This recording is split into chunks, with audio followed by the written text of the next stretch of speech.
Good evening, everyone. I'd like to welcome you all to the third installment of the Governor's Commission on Disabilities Employment Webinar Series. It's been running every Tuesday in June from 5:30 to 7. And tonight we will be presenting assistive technology in the workplace.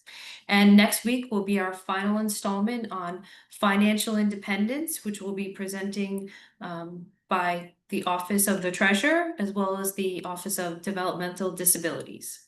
So that information can be accessed for the Zoom meeting on the flyer that's been circulating social media, and also the Governor's Commission on Disabilities website webinars webpage. So just to slide, please. Just to give a little bit more information on the Governor's Commission on Disabilities and this webinar. This webinar presentation is being recorded, and after the event's conclusion, both the recordings as well as additional resources will be uploaded to our Governor's Commission on Disabilities website webinars webpage. And then for any questions, you can please put them in the chat, or at the end of the presentation, there will be time for questions and answers. And then just please keep your microphones muted as well as your camera off unless you are speaking. And I would like to slide, please. Leave any other instructions to our presenter. And I'd like to pass it off to Jennifer Fisk.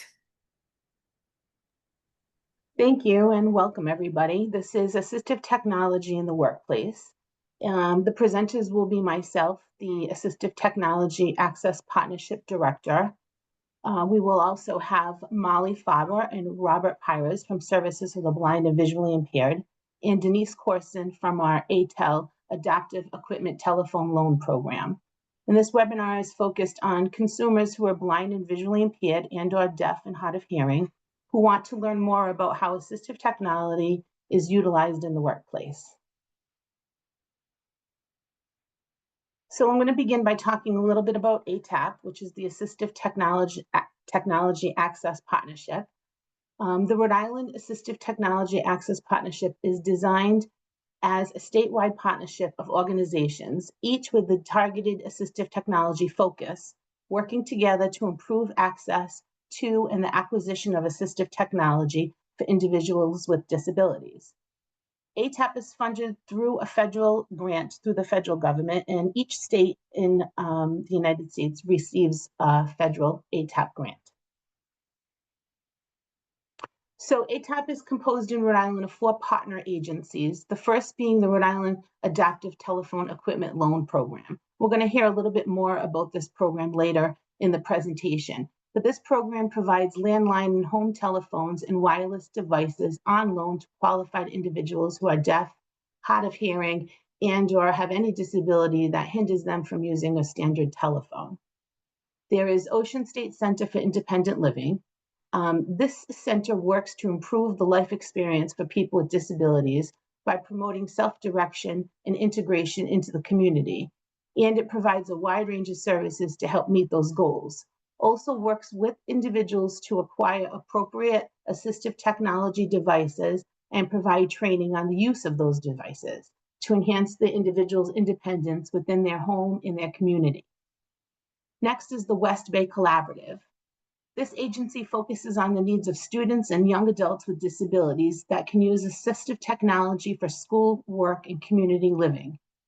Their demonstration and lending library offers an array of assistive technology devices to borrow and try before you buy. This transitioning helps youth with required special equipment and training to reach their academic goals and employment potential. Supports include information, demonstration, device loan, and training. And finally, there is Tech Access. Tech Access believes that the informed customer working collaboratively with knowledgeable professionals can best identify effective technology devices and services to improve independent functioning. Their programs offer AT users, families, educational and therapeutic professionals, and others who are interested in learning about assistive technology. Tech Access works with school departments, the Office of Rehabilitation Services, the VA, private insurance, to provide assistive technology evaluations, consultations, and trainings. They also do smart home technology evaluations and workplace evaluations. So what is assistive technology? Assistive technology in the workplace refers to tools and products that help employees with disabilities perform the essential functions of their job more effectively.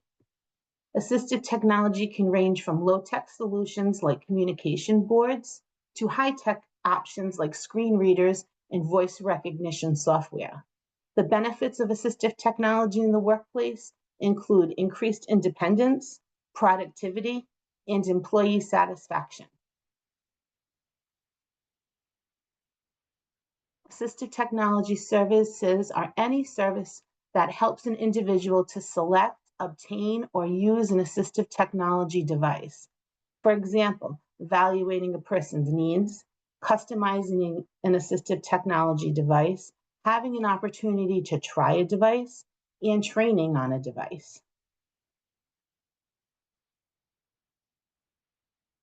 Assistive technology devices and services.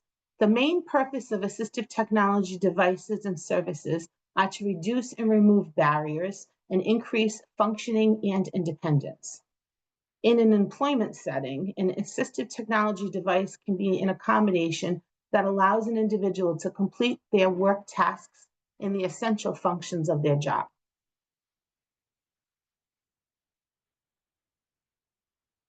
Let's talk about some benefits of assistive technology in the workplace. First would be increased independence. Assistive technology allows employees to perform tasks more independently, fostering a sense of autonomy and self-reliance. Improved productivity. By enabling individuals to complete tasks more efficiently, assistive technology can boost overall productivity and enhance employee satisfaction. When an employee feels supported and empowered by assistive technology, their job satisfaction and engagement tend to increase.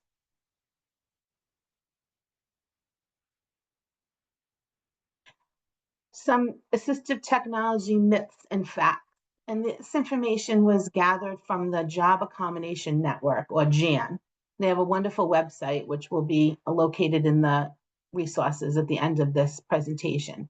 But one of the myths is that assistive technology is too expensive and employers do not want to pay for assistive technology or accommodations.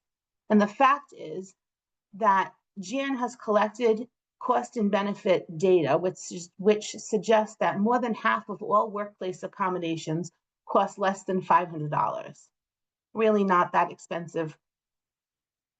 Another fact is the JAN network statistics show that most employers report financial benefits from provided accommodations due to a reduction in the cost of training new employees, a reduction in the cost of insurance, and an increase in worker productivity.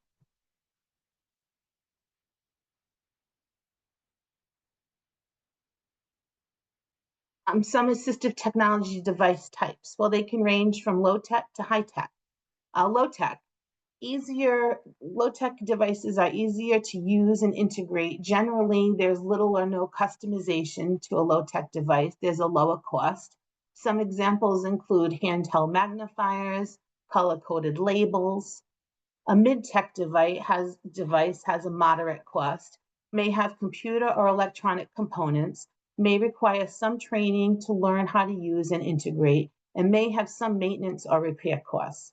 Examples include a digital organizer, visual auditory alarms. And high-tech, multiple features, they're more complex, they may be highly customized, which will require more training and time on the user's part to learn how to use and integrate, will likely require maintenance and cost more. Examples include voice recognition software, video magnifiers, power wheelchairs. And sometimes, let me just add, with high-tech devices, it can take a long time to become really proficient on how to use some of these devices.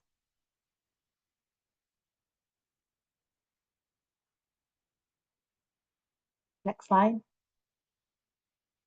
I'm going to turn this over to Denise.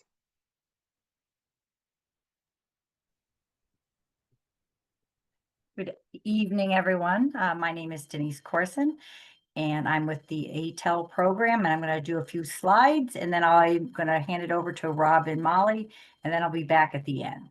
So I just wanted to tell you about the American with Disabilities Act that prohibits discrimination against individuals, and it is divided into 5 titles. So again, we're talking about employment and public services really today. But there's also public accommodations, telecommunications, which I'm also going to touch upon, and miscellaneous provisions. So again, the American with Disabilities Act does include all those titles to help people with disabilities participate. Next slide.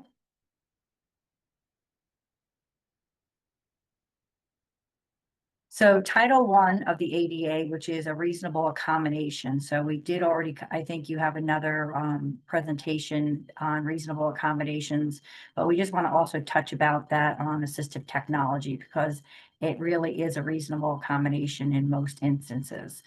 So Title I of the American with Disabilities Act focuses on employment and prohibits discrimination.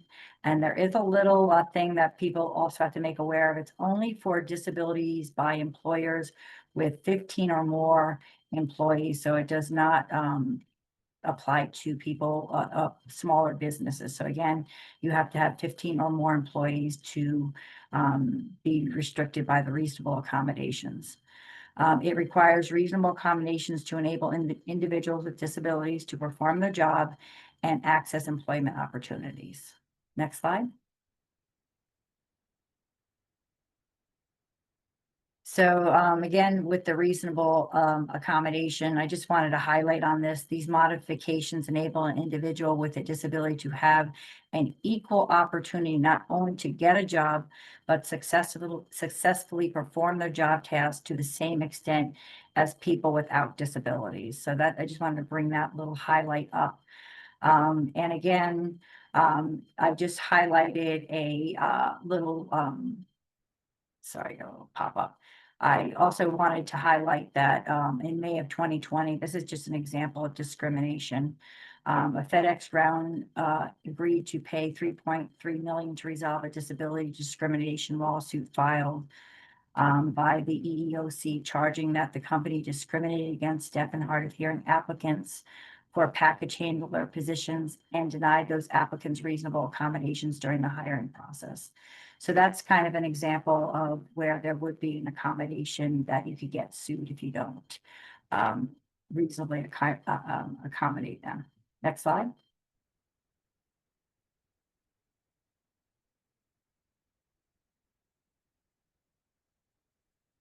So employer requirements of Title I. Under the ADA, an employer may not ask questions about the applicant's disability. It allows, however, to ask questions pertaining to the applicant's ability to perform essential duties. However, if an applicant has an obvious impairment or has voluntarily disclosed the existence of one, the employer reasonably believes that the applicant will require an accommodation to complete the application process or to perform the job because of the conditioner. The employer may ask whether the applicant will need an accommodation and what type. After the job offer is made, an employer can ask questions about the applicant's disability. When it comes to providing accommodations, an employer does not have to do so if it would be undue hardship. So again, we go back to reasonable accommodations. Next slide.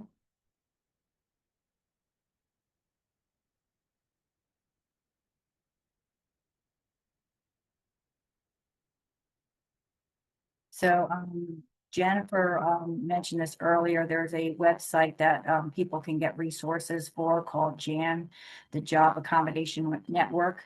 So if you're not familiar with what kind of accommodations are available out there, it's a great resource to find out what's available out there for all different disability groups. And you can ask them questions or look at the resource pages. And that link is at the bottom of this slide. Next slide.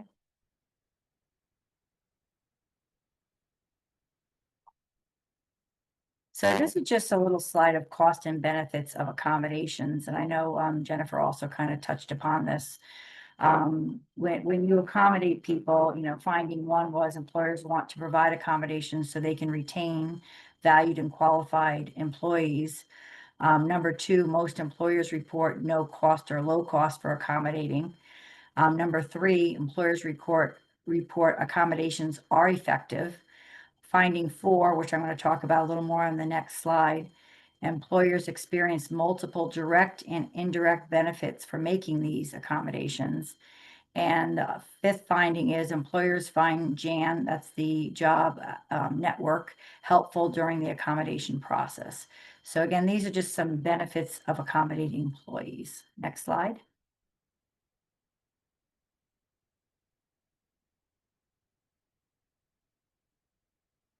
So this is just a sample of some direct benefits for accommodations and some indirect. So the direct benefits can be you're retaining your employers, your employees, they're more productive and they are attendance more. Some indirect, it improves interactions with coworkers, increased overall company safety and morale. So those are some indirect and direct benefits for accommodating employees. Next slide.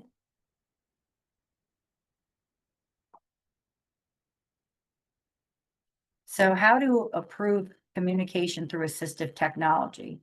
So assistive technology is a term for products and devices that help people with disabilities perform daily tasks. Next slide.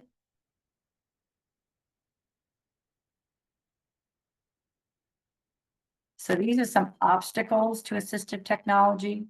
There might not be a procedure at the business for requesting an accommodation. People are not properly trained. So if you even get the device, but nobody trains you, then it's not going to be successful. If you're not having a place to store it and it gets misplaced. If things aren't charged, if you provide accommodation, that is something, a device that needs to be charged and it's not charged at the end of the day or available when the person needs it, then it's really not going to be helpful for them. If you have any device that needs internet and you're in a poor internet connected area, then that can inhibit the person from using their devices. And sometimes there's fees that might be difficult for an employer to pass on or pay for. If there's subscription fees required for some of the apps and accessibilities. Next slide. I'm going to hand over workplace accommodations for blind and low vision, blind and low vision employees to Molly and Rob. I'm stop sharing for a moment. Okay, good evening, everyone. My name is Robert Pyers. I am a rehabilitation teacher at Services for the Blind. I particularly work with the VR unit. Molly? Hi, everyone. My name is Molly. I'm also a rehabilitation teacher at Rhode Island Services for the Blind and Visually Impaired. I actually typically work with the independent living unit. So I know about this technology, not necessarily applying it in the workplace, but hopefully I'll be able to help out. Okay, so the first item we have are screen readers and screen magnifiers. They are both available for computers and mobile devices. Basically, any kind of computing device typically can use a screen reader or a screen magnifier.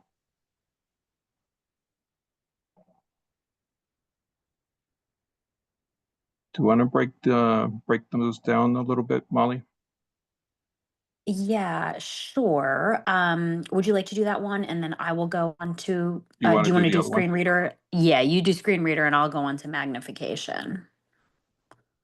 Okay, so a screen reader is basically a specialized piece of software, often embedded right in the operating system of the computing device, that tries to take information that's presented graphically and outputs it in speech.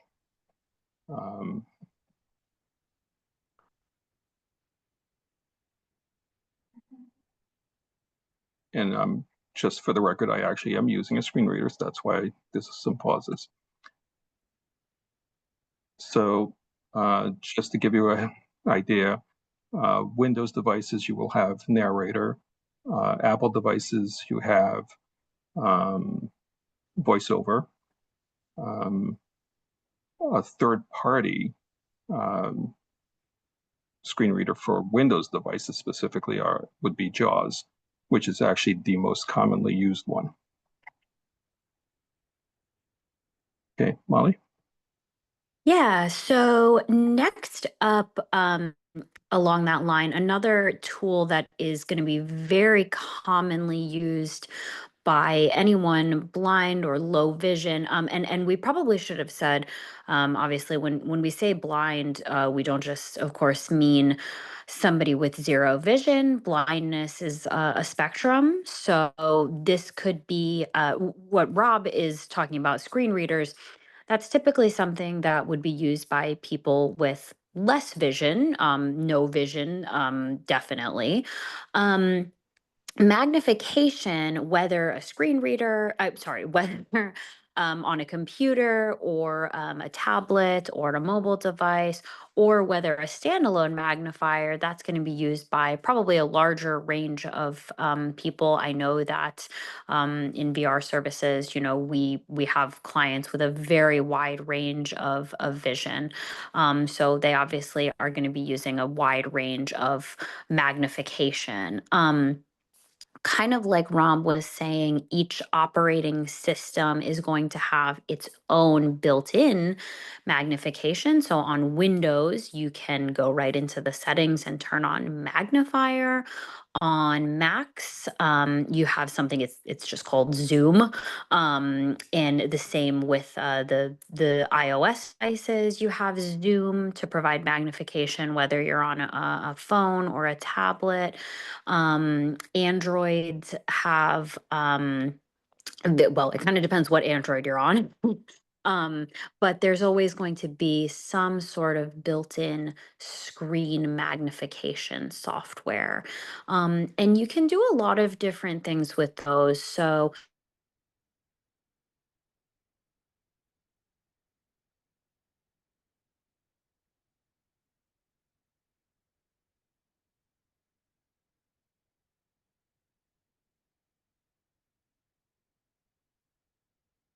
your screen as a magnified view. Obviously, what comes along with that is, you're not able to see the whole screen at one time. But so as Denise was saying earlier, this is something that does require training. It's difficult for somebody to just sort of get a screen magnifier and just kind of go to town without any training. It does definitely take some adjusting to. Um, Also, with any screen magnification software, it's not just magnification. So you have the option to change the colors. A lot of people find it much easier on the eyes to view things in a kind of inverted color scheme. That's why a lot of people like dark mode on their phones. So especially if you have vision loss of some kind, that can be really helpful. And they do tend to give you a lot of customization in terms of, highlight color, the color of your cursor, lots of different visual effects to help you locate your mouse pointer or your cursor on the screen. And sometimes it is, those little things that can really be just as helpful, if not more helpful than, heavy magnification. Not everybody needs heavy magnification. Rob, should I just go into the visual tweaks? Is that okay? Yeah, and I just wanted to add one thing. Yeah, Well, please. two things. One, I forgot to mention on Android for a screen reader, there is TalkBack, and there are a couple of other, depending on what phone manufacturer. And the other point I wanted to make is screen readers and screen magnifiers are not mutually exclusive. There are people that use both at the same time. So if it's someone who can benefit from some magnification, but might get fatigued, they might also be using speech to basically support what they're doing and give their eyes a little bit of a break. Definitely. You know, I think a lot of the time for people who are using computers and other computing devices, whether that's a phone or a tablet in their workplace, they might say, oh, yeah, I can, I can do a couple of quick things using magnification. But if I'm going to actually sit back and read, our new contract or, there's something from the employee handbook or, something that's a larger amount of text, that might be a time when, they need to have that screen reader in their back pocket. And they also need to have, the training that it takes to use that screen reader in order to kind of fire that up and say, okay, this is a scenario where I'm going to get fatigued if I, try to read all of this. So yes, definitely. Kind of going along with the magnification, there is a lot that can be done just in terms of visual tweaks. So those things that I was mentioning about the cursor, the colors, that type of customization, that can be done even for folks who don't need heavy magnification at all. They might not be using Zoom text or magnifier or anything else. They might just need those visual tweaks. Many people have vision loss that doesn't so much impact their acuity, but may impact their field. So they may be seeing through, kind of a pinhole essentially. So for them, a huge amount of magnification, that's not going to help, but a color scheme, might really be helpful. And again, even on an iPhone, an Android phone, and a lot of people may be using those types of devices for work. Say they work in retail. A lot of the time, they'll give you a phone. You're kind of using that for scanning, things like that. Those things are going to be really crucial in helping you to use that device. Rob mentioned magnification standalone devices as well, so I should touch on that. And as Rob said, they could be optical or electronic. So when we say a standalone magnifier, it could be literally a magnifying glass, so a curved piece of glass, sometimes with a light on it, sometimes not. That helps you magnify text, whether it is the labels on packaging because you work at the grocery store and you're making sure that things are in the right place, or because you work in an office and there is an additional, paper filing system, whatever it may be. You could use something as simple as an optical magnifying glass, or you could require something like a video magnifier.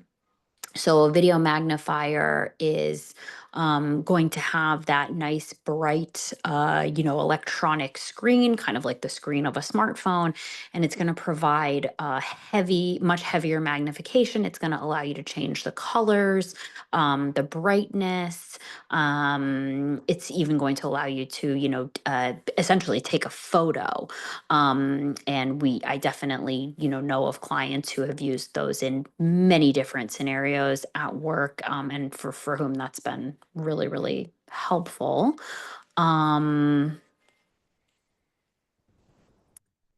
also want to mention that in addition to handheld magnifiers, you may have folks who require a desktop video magnifier at work. I can say that, as I said, I'm a rehab teacher at Services for the Blind. That actually is one of the things that I have on my desk is a desktop video magnifier. I don't use it for reading a large amount of text. If I were going to do that, I would use a screen reader or an OCR device, which Rob will talk about. But say I need to check to make sure my client signed something or, dated it or whatever. I don't have that form on my computer. I have a physical form. I can throw that under this desktop video magnifier. it's nice in that it's hands-free, so it's a little bit different from a handheld device. And that's going to allow me to read the form. It's going to allow me to fill out my section of the form before I, do whatever needs to be done with it. So there's all kinds of video magnifiers. One other, sorry, I keep saying I only have one more thing, but one other aspect of that is there's also video magnifiers that allow for distance viewing.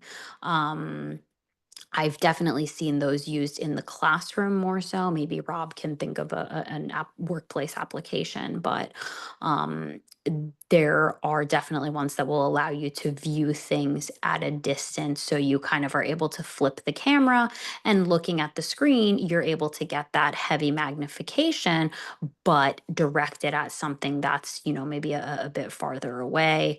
Um, and that can also be really helpful to people. Rob? Yeah, in a workplace setting, you might need that kind of functionality if you're at a training. Definitely. That would probably be the most likely scenario. Also, it depends what kind of work you do. You might be out in the field and you need to see something that's further away, signage, that kind of thing. For sure. Okay, so next thing, right? Yeah. So the next item we have, next category of devices are braille displays and note takers. And they could be used for computing devices or they could be standalone. And they're particularly helpful for deafblind. Okay. So a braille display is a device that can render braille, refreshably on different size cell configurations. And it could also provide the ability for you to input in braille. So instead of typing on a regular keyboard, you can actually use a braille keyboard. And for some people, that would be faster.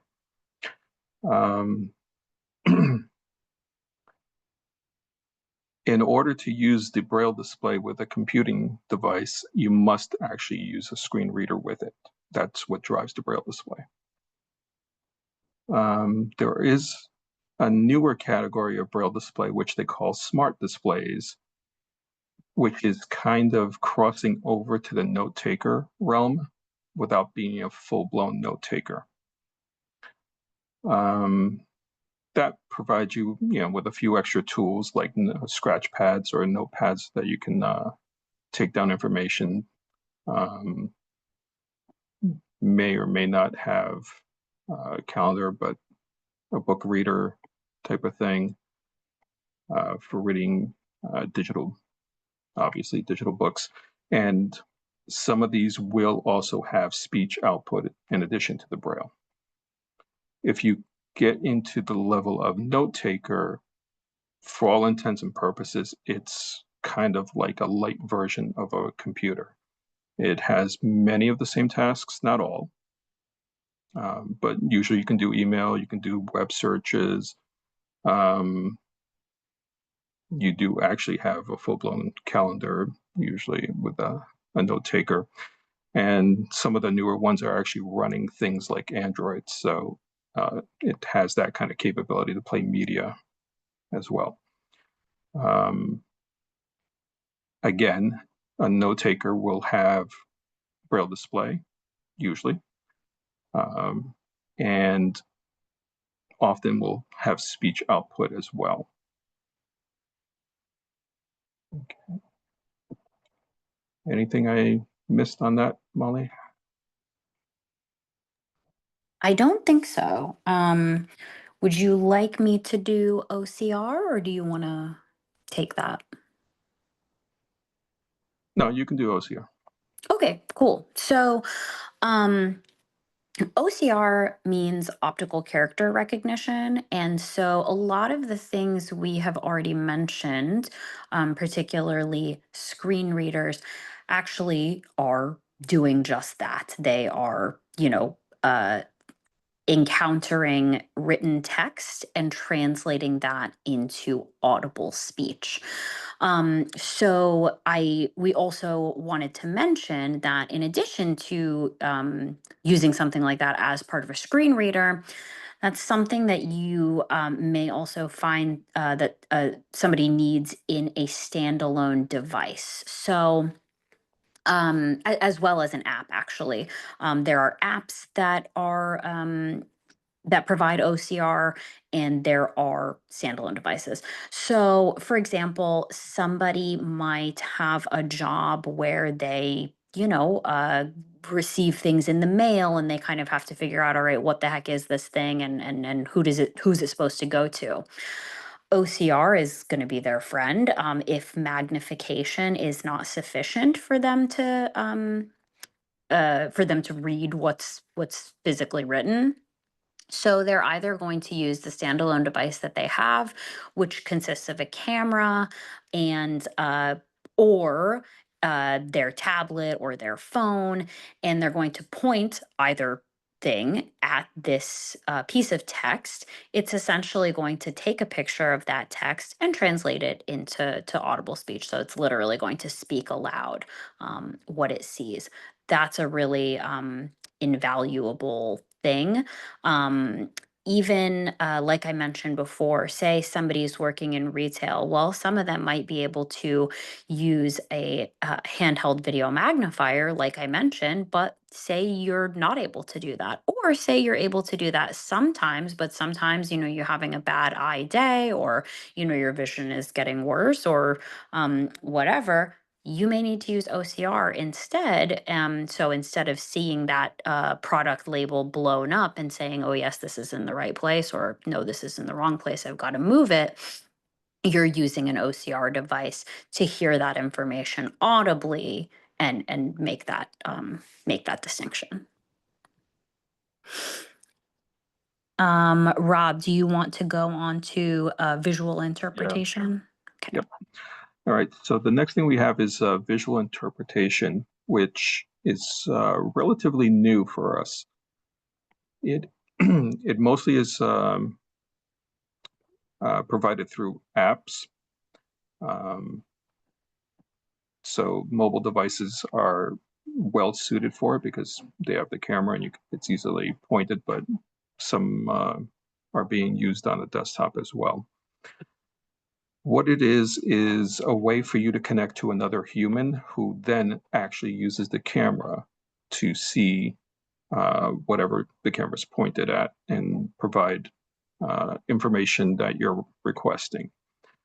Obviously, in a work setting, there are some privacy issues involved with this, so that needs to be considered. The two well-known apps are Be My Eyes and Aira. Be My Eyes is a volunteer-based system where you might get connected to people all over the world. They do match you up by language, though. Aira is the one that is a subscription-based one, and it's more professional. So if you were to use it in a work setting, that most likely would be the one because they do have privacy and other, work-related training. In addition to that, if we kind of step back a little bit, it can also be done in-house if an employer wanted to do so, with simply using something like FaceTime if you're using iOS devices. Basically, it's the same idea. As long as you can use the front-facing camera and point it at something, a coworker can tell you, even if they're not anywhere near you in the same building. So visual interpretation can be helpful, especially when other devices that we mentioned earlier can't get you that information easily or at all. It's a really good way of filling in some gaps. And I'll just add also that sometimes you may even have a human reader, for example, who is present there. You know, if say you are doing a lot of work on a computer, you use a system where you get a lot of inaccessible files. That's also something that the employer could choose to provide if that's appropriate, is just someone who is going to sit there with the blind or visually impaired person and you know, just in real time provide them audibly the information that technology is not able to provide. Should we move on to environmental factors, Rob? Yes. So, And keep oh, in go ahead. mind, we're not hitting every possible device that's out there because there's just too many varieties, a lot of crossovers.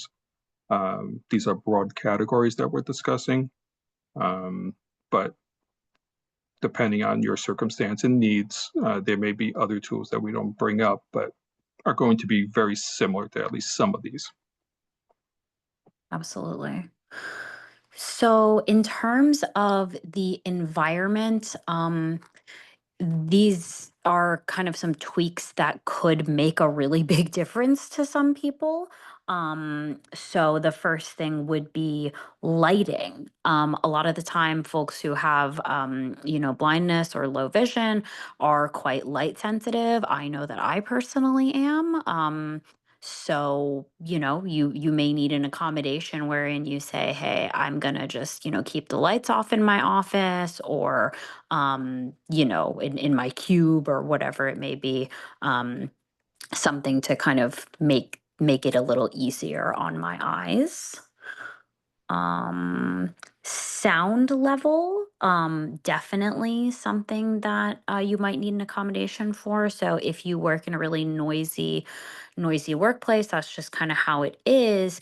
You might need some sort of accommodation, especially if you rely on speech output. If you're trying to listen to your screen reader or your OCR device to get information and it's super loud, that's something that might have to be addressed. Um, Rob, do you want to do the next one? Marking and labeling, or I can Yeah. do that one. That's totally fine. I just wanted to add that this section of accommodations actually falls very well into something Denise brought up earlier, where most accommodations cost very little. So these often have no cost or very limited cost to the employer. It's just, you know, working around some logistics usually. Yeah, and if you need the lights off, I mean, slightly less Yeah. in the electricity bill, at least. Okay, so marking and labeling, it's basically a way of taking items that needed to be identified visually and you cannot. So you mark them with items that make it tactile, or with items that can cater to what level of vision you do have, whether it's larger print or colors that stand out for you. There's a wide variety of materials and ways to do it. It's more of methodology, and not everyone's going to have the same system and need the same system. So very individualized. What you do need to do, however, is really learn what works for you and be consistent in using that system. So some of the items you might be using would be like bump dots, twist ties, Velcro, rubber bands. Really, you're just limited to your creativity once you start using them. You can also go all the way up to electronic labeling systems. So things that would use like your phone with an app, or standalone devices that use RF reading codes. So you can get pretty far up in the the technology scale, or you can be very low tech with the items I mentioned just before. Braille is also an excellent labeling device because it's tactile and it conveys information. It relies a little less on memory than some of these others. Anything you want to add, Molly, on that? Yeah, I would just add that, like, here's a concrete example. Say, you want to label your coworkers' mailboxes. We all have the kind of interoffice mail.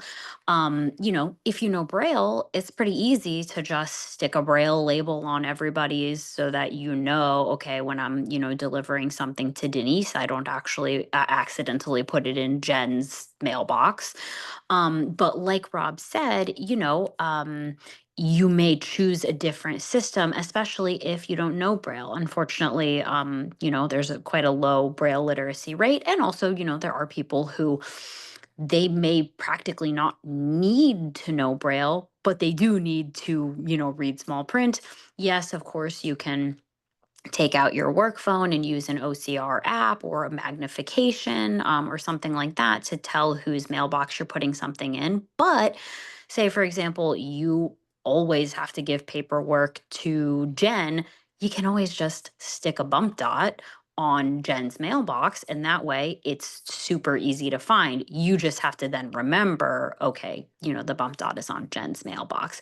You don't want to necessarily start getting into a complicated system where, Jen's mailbox has one and Denise's mailbox has two and Rob's has three. That being said, it really, that might work for some people. It really is kind of on an individual basis. And that's where it comes in, that, the employer really is going to have to listen to the person. And, it may be a trial and error type thing. Because you may not always know what you need going in, but those are kind of the broad categories of options that are out there, for people to choose from. So hopefully we've kind of covered it broadly. Yep. And just to kind of close, many, not all, but many of the accommodations we've mentioned do require some level of training. Some of them very little. Some of them, like the screen reader, is by far the most difficult skill that I teach anyone, most complex. But a lot of it falls in between somewhere. So I know Jen had mentioned this earlier. You cannot just go in and request an accommodation and just expect to be able to use it if you've never used it beforehand. So prior to going to your employer and requesting an accommodation, you should already know how to use it quite well. All right. Any last comments, Molly, before we turn it over to Denise? No, I think we're good, Denise. It's all Okay, Denise. yours. Okay, thank you. So I'm going to talk about workplace accommodations for the deaf and hard of hearing. Next slide. So this is some of the ways you can accommodate employees with hearing loss, face to face using assistive listening devices. These are things I'm going to have extra slides on after I go through this slide. I have more to support these. CART services, which is basically having somebody, a stenographer, typing up what's being said. Hearing aids, speech to text and text to speech apps, interpreters, both in person and remote. There's also telecommunications, which means over the telephone. That could be amplification. That could be remote CART and automatic speech recognition. It could be relay services that's over the telephone with special operators, and that could be captioning telephones, video relay service, and relay conference captioning, and also workplace alerting, like vibrating and alerting devices such as watches, alarms, and things like that that can be put in your workplace. And I'm just going to go over in the next slides these things I pointed out in a little more detail. Next slide. So one of the things with hearing loss that's very important is communication. So Title II and Title III of the ADA refer to effective communication. So basically that requirement is for entities, state and local governments and businesses that serve the public, that they're required to have effective communication. So people who have hearing, vision, or speech disabilities use different ways to communicate. So it's important to ask them what type of accommodation is needed for effective communication. And then I have an example on the screen here. People, for example, people who are blind may give and receive information audibly rather than in writing. And people who are deaf and hard of hearing may give and receive information through writing, captioning, or American Sign Language. So again, you need to ask what kind of a communication they need in order for it to be effective. And then again, I cited another lawsuit with Kent Hospital in Warwick in 2023, where the deaf patient was awarded $35,000 because the patient alleged that the hospital delayed providing an interpreter, which increased her anxiety and confusion. So again, they did not provide her with a reasonable accommodation. So therefore, again, that could be another lawsuit. Next slide. So this is just such an important thing, is communication is not about what is said or how it's said. It's about what's understood. So you aren't communicating with anybody unless they're understanding what you're saying. So that's just a very important thing. You can say whatever you want, but if the other person isn't understanding and receiving that information, you did not communicate. Next slide.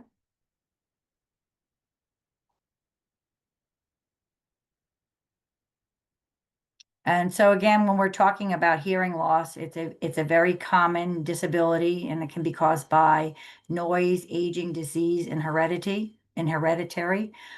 People with hearing loss may find it hard to have conversations. They may also have trouble understanding doctor's advice, responding to warnings, and hearing doorbells and alarms. Next slide. So hearing loss is the third most prevalent chronic health condition facing older adults.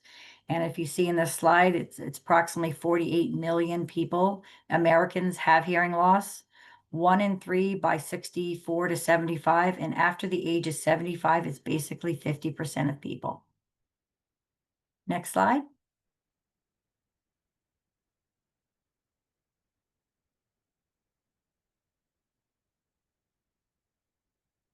So it's very important to know if someone identifies as deaf or hard of hearing because they communicate differently. So often when hearing people read or write, they use an inner voice to interpret words. But for a deaf person, this is difficult as their inner voice is not sound-based, but sign language based. So American Sign Language is considered a primary language, as it is a complete natural language used by many deaf and hard of hearing individuals as their primary means of communication, with its own grammar structure distinct from spoken languages like English. Therefore, using an ASL interpreter is important when communicating with a culturally deaf person. So again, you need to know how people prefer to communicate in order to have effective communication. And if you don't know, you need to ask. Next slide.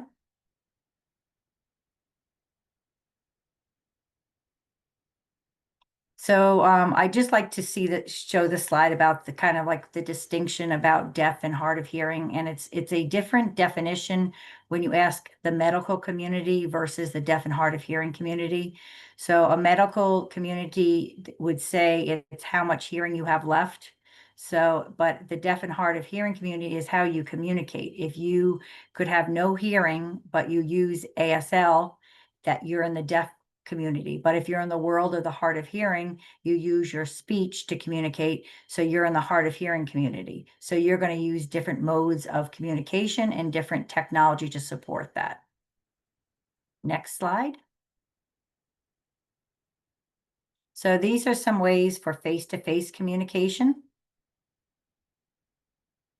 So how can an assistive technology help your deaf and hard of hearing employees? Next slide. So you can make conversations louder and clearer. Next slide. So there's things called assistive listening devices, and they are a device that can help you listen to someone at a distance in a noisy environment or when there's echoing. Assistive listening devices are a great thing that you could add to your workforce. Next slide. So there's basically two types. There is hardwired devices like the Pocket Talker you see here, which a hard of hearing person can face towards a person that's speaking, and it can just amplify it if they have enough hearing that amplification is a solution for them. Next slide. And then there's also wireless devices or FM type systems, where these are good when you go to a place where there's a speaker and an audience, where the speaker has a transmitter and they have a little microphone. And then any hard of hearing people in the audience or at the meeting have a receiver so they can hear directly into either their hearing aids or a headset what's being said without all the sound bouncing around or them being farther from the speaker, so it's hard for them to understand. So again, this would be for a hard of hearing person that benefits from amplification. Next slide.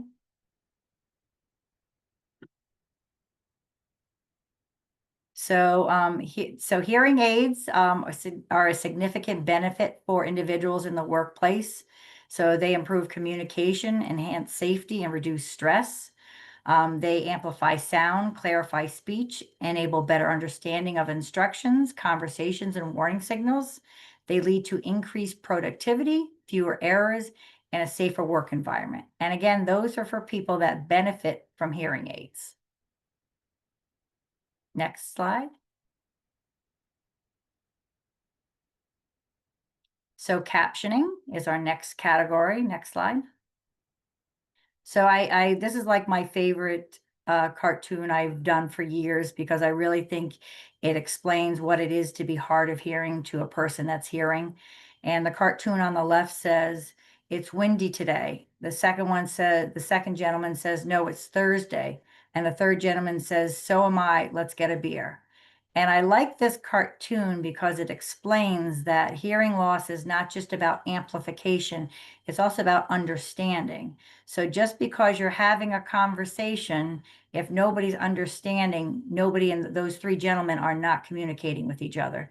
So again, that's when captioning can be beneficial. And then the other cartoon I have here, or the little script is, "I can't hear you, so I'll just laugh and hope it wasn't a question." And those are coping mechanisms. So a lot of times when people aren't understanding, they might laugh or they might talk a lot because they don't know what's being said. So again, those are some coping mechanisms that you can see with people with hearing loss that are struggling. And again, that's why captioning is just a great option. Next slide.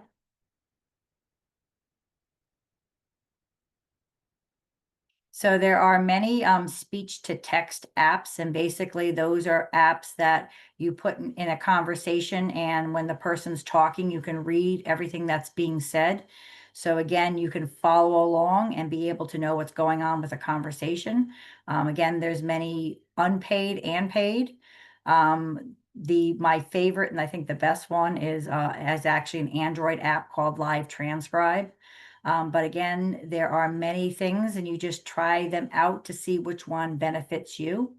Some speech to text apps also allow somebody that cannot speak to text back their conversation. So that is an option on some of the apps as well. Next slide. And there's also a accessibility feature that has been available for a couple years on Apple devices called Live Captions. And it is on some Androids, but it is not a consistent thing on all Androids, but it is on Apple. And what's really wonderful about Live Caption, it not only will allow you to caption a conversation in front of you, it will also allow you to caption what's coming from your phone, like a telephone call, a podcast, a YouTube video. By turning this accessibility feature on, you can caption, like I said, any sound around you, either from inside the smart device or outside of it. Next slide.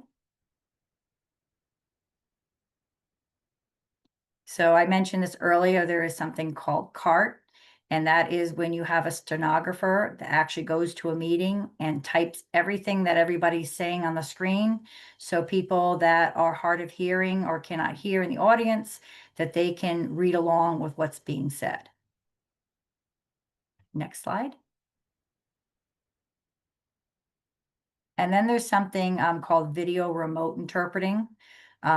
I think I probably would say all deaf individuals would prefer to have a in-person interpreter, but it's not always an option. So there is something called video remote interpreting, which you'll find at a lot of hospitals. But what they allow you to do is to use a smart device to bring in an interpreter from somewhere in the country, to come in and be able to tell you what the deaf individual is saying to you. And when you talk, they sign back to the interpreter so they can communicate with the deaf individual. So again, there are apps that allow you to do that. That is a paid service, so that is not something that is free. It's something you would have to have set up as a business prior to having a deaf person come into your employment. Next slide. I'm going to talk a little bit about telecommunication, which means over the telephone. Next slide. So there is different ways that we can help people that are deaf and hard of hearing through telecommunication, through video meeting platforms, texting, and relay phone services. Next slide.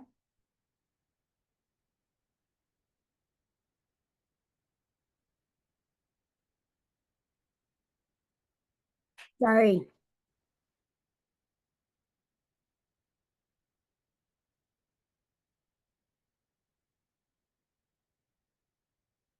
So video meeting platforms are things like Zoom, Google Meet, Microsoft Teams, and Skype. All of these platforms now have a way for you to be able to have transcriptions built in through AI on your platforms. It is something that needs to be turned on. So again, this is something that should be discussed before you join in, that this is something you need. Some people sometimes, like in Zoom, you have to have that set in your settings turned on before people can utilize it in your platform. So if you know you are going to a meeting, make sure you let them know you're going to be needing captioning so that they make sure that it's enabled if it's something that needs to be done ahead of time. I do find nowadays, in the last couple of years, now it's almost everywhere. So it's not even, it's kind of expected that you should be doing that. But again, if you, again, it's an accommodation. So if you know you're going to have a meeting, make sure that they know that you're going to be using that accommodation. And again, that is a free accommodation. And again, basically in all your video platforms. Next slide. Texting, I think it's just an amazing thing for the deaf and hard of hearing, because it allows you to communicate without having any third person. And again, there's no misunderstandings because you can read what's being said, so you know you're being understood. So again, texting is just a wonderful way to communicate for deaf and hard of hearing people. Again, ASL is definitely preferred for our deaf individuals, but again, it's a great option when that's not something that's readily available or you just want to do something quickly. I have noticed again in the last few years, a lot of offices are now texting confirmations of their appointments. So it's just a wonderful way to be able to communicate quickly without having to rely on relay services, when just a quick text will do. Next slide. So then there's lots of different types of relays. So again, that's why I'm glad this is being recorded, because there's just lots of options. So a lot of people don't know these all exist out there. Relay basically is no cost. It's provided by our federal government. And basically it is mandated by the American with Disabilities Act that people are allowed, deaf and hard of hearing and people with speech disabilities are able to communicate effectively over the telephone. So again, there's different kinds. I'm just going to go over what those are. Next slide. So for the deaf and hard of hearing, these are different relays that they would use. There are still some people out there that do use the TTY. There's video relay service. There's captioning telephone service. There's relay conference captioning for the deaf and hard of hearing. And I'm going to go over those in the next slides. And then for people with speech disabilities, there's IP relay and speech-to-speech services. Next slide.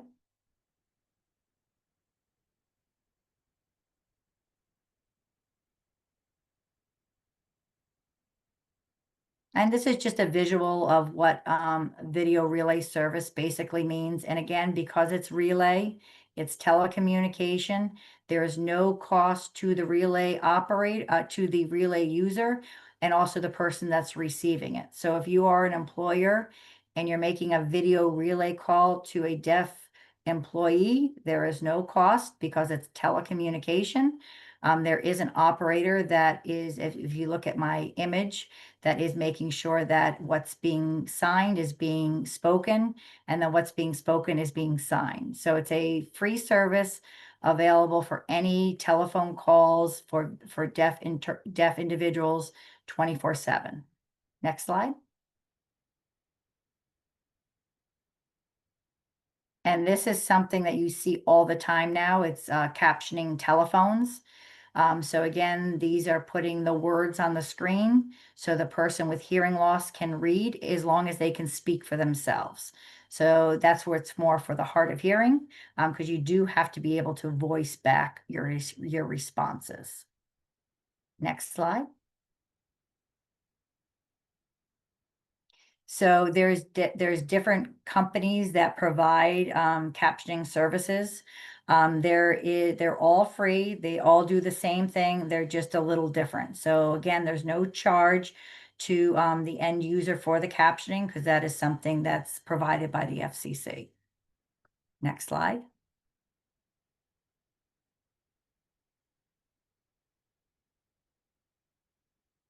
There's also, if you don't have a landline and you're not at home, especially like employers, this would be something you can caption your phone call through an app on a smartphone. So this is either Android or Apple.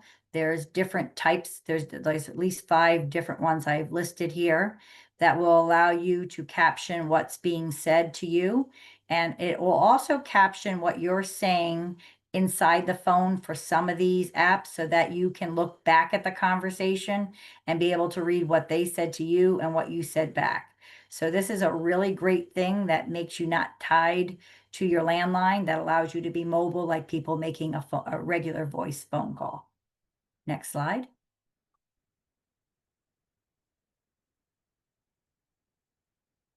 So this is more for business use. It's called WebCaptel. This is, you can use any computer modem, any computer monitor, laptop, and basically you can use any phone. So as long as you have a phone, any phone, it could be a landline or a cell phone, and you have a screen, you can go into WebCaptel, which is basically a website, and you put in your username information, and it will say what's the phone number you want to use, which is your phone number, could be your desk phone, could be your cell phone, and who do you want to call. And then once you press connect, your phone will ring, could be your desktop right at your office.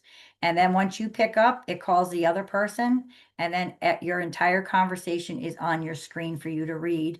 So you don't need a special telephone or an app. You can just use your computer. Next screen.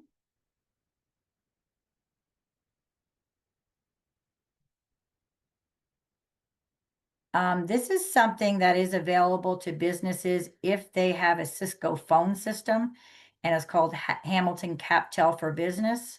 And a lot of times I've had people call me that they have a hard of hearing person working in their business, and they have to be able to answer and transfer phone calls. So if you have to answer and transfer phone calls, that means you need to be in the phone system of everybody else. So if your employer has a Cisco phone system, They can request through Hamilton for captions to be coming on that screen. There is a fee for that, and you do have to work with your IT people. I know being in the state and government agencies, there's sometimes some difficulties getting through some of the IT issues. But for smaller businesses that have a Cisco phone, this might be a great option if you have a hard of hearing employee that needs to be on your phone system. Next slide. So this is something that's very underused in Rhode Island. It is a service called Relay Conference Captioning. And basically it is for, again, it's telecommunication. So it's for presentations or conference captioning platforms. So it's when you're not in person, or it could be a hybrid situation. And basically, instead of using automatic speech recognition apps, which can be great, you get to have like a cart reporter, but remote. So basically, they are going to know everybody's names and type who's speaking, and if there's acronyms you use. So again, when you're using speech recognition technology, that is not always going to know when you use things like OSL and ATEL. It might get those things wrong. But when you have a live person, they're going to make sure all the words are accurate for your transcript.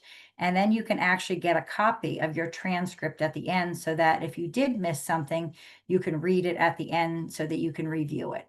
So again, this is a free service. You have to book it through Rhode Island Relay 48 hours in advance, and you have to be doing it during business hours. Next slide.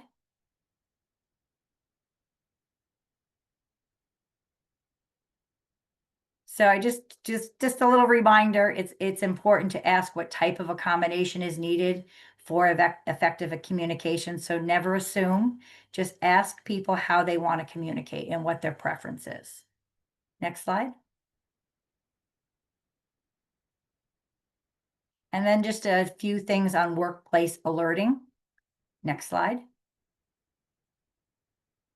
So alerting devices and strategies can help deaf and hard of hearing individuals stay informed about important sounds and situations. So these devices can range from simple alerts like a strobe light to more sophisticated systems that vibrate or communicate through visual cues. You can have flashing lights to let them know that somebody's at their door, or their video phone is ringing. You can use vibrations and alerts on your smart watch. So there's different ways to be notified of, and there's also another thing on your smart device that you can be notified of sounds in the environment. So if a smoke detector is going off or an alarm is going off, if you have that set to recognize sound, then you would be notified that there's something in your environment that you need to be aware of. Next slide.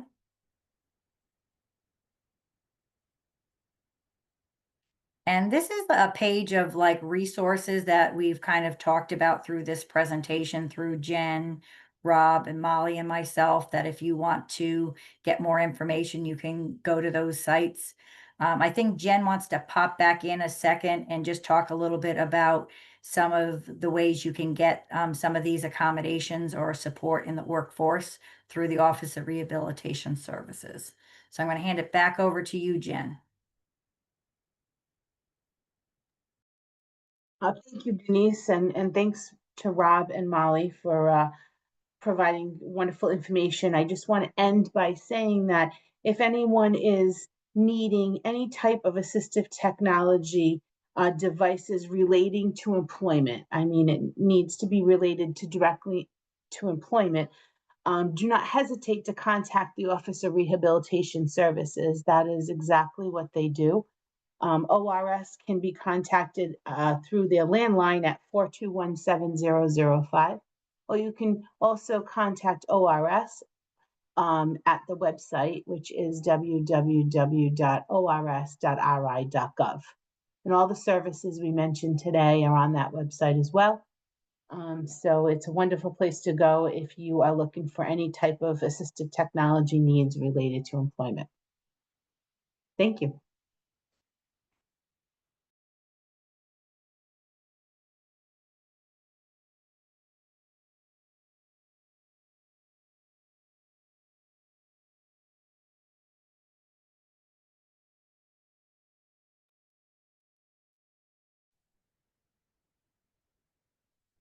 Hello, Crystal here, everyone.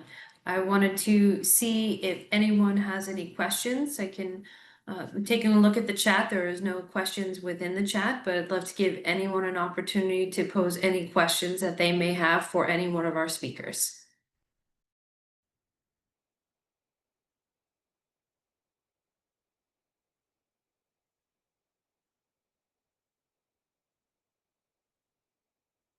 We just give it another minute or so in case somebody's typing.